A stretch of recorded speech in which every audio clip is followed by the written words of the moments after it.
What is a temple? Let's understand this. Generally, when we utter the word temple, immediately people are thinking of which religion? No. If temple belongs to you or me or to a particular group, you cannot call it a temple. Temple is an invitation to the divine. If we can set up a space and the necessary tools where divine is more manifest, not that it is not there everywhere, it's just that more experienceable. There's sound waves everywhere, but you cannot hear it. You need a cell phone to catch the transmission, otherwise you can't catch it. So we can say a temple is a larger cell phone. You can't talk, just to listen, one-way cell phone, is that okay?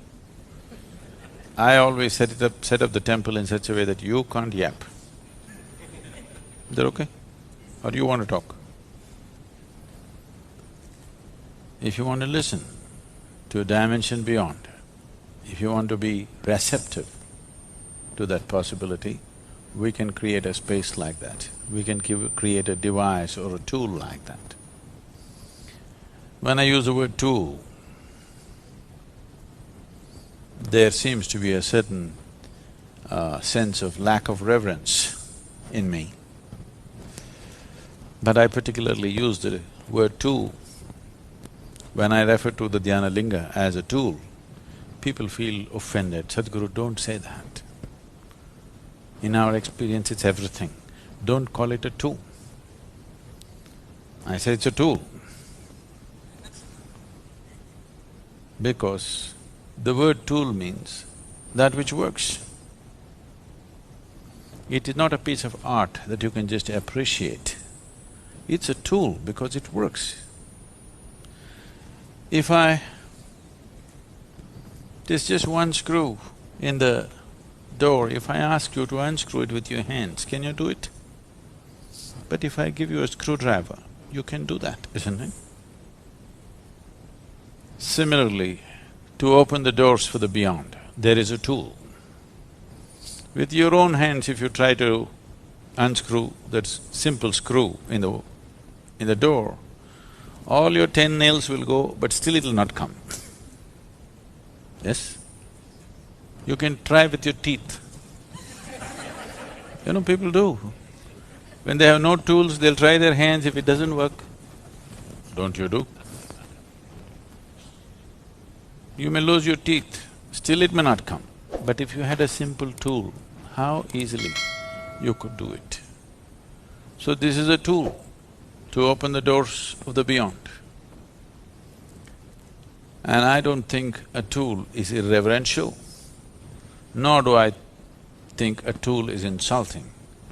A tool is a tremendous possibility, isn't it? The significant development in human societies happened only when we started making tools, isn't it? No? Why is it offensive if I say a temple is a tool? A temple is a tool.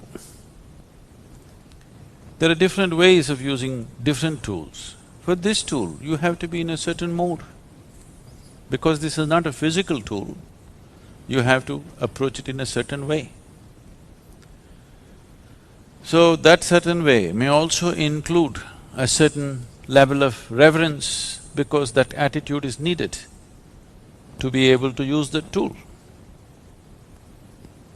So it's very important that it is understood and used as a tool, not as a destination, but just as a possibility. A temple is not a destination. A temple is only a doorway. A doorway is not a destination. A doorway is just a doorway, opens up something. So what does it take to build a temple? Of course, we need some stone and many other material. But what does it take within a human being to build a temple? Why I'm telling you all this is I'm trying to discourage you. A temple will not happen unless at least a band of people, at least a handful of people, hold it above their own life, not as a part of their life, not as a side thing that they do in their life. Temple building is not a hobby or a profession. You have to see it as something beyond your life, more important than your life.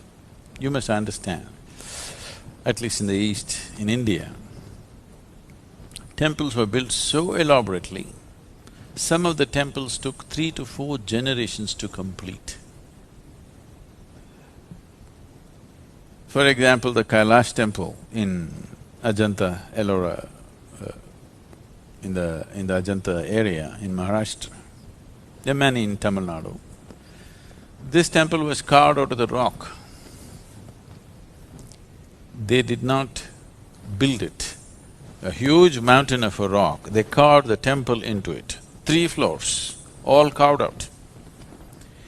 They must have removed hundreds of tons of stone, probably thousands of tons of stone, because all the empty space that you see in the temple has been carved out.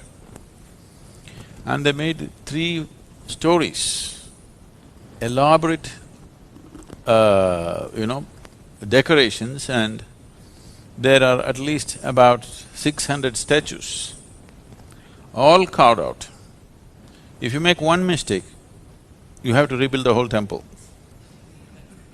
Yes, because it's not built, it's not something you can take it off and put something. It is carved into the rock. It took 135 years, at least 4 generations of people working to the same plan. Three to 4 generations of people working to the same plan for 135 years to complete the temple. And nowhere their names are written. Such phenomenal work. Many of them must have started working at 14, 15 years of age and they would have died there, okay, doing the work. But nobody's name is written. Architect's name is not written. The kings who sponsored the temple, their names are not written. That's a temple, understand? It's not a place for us to leave a footprint of who we are.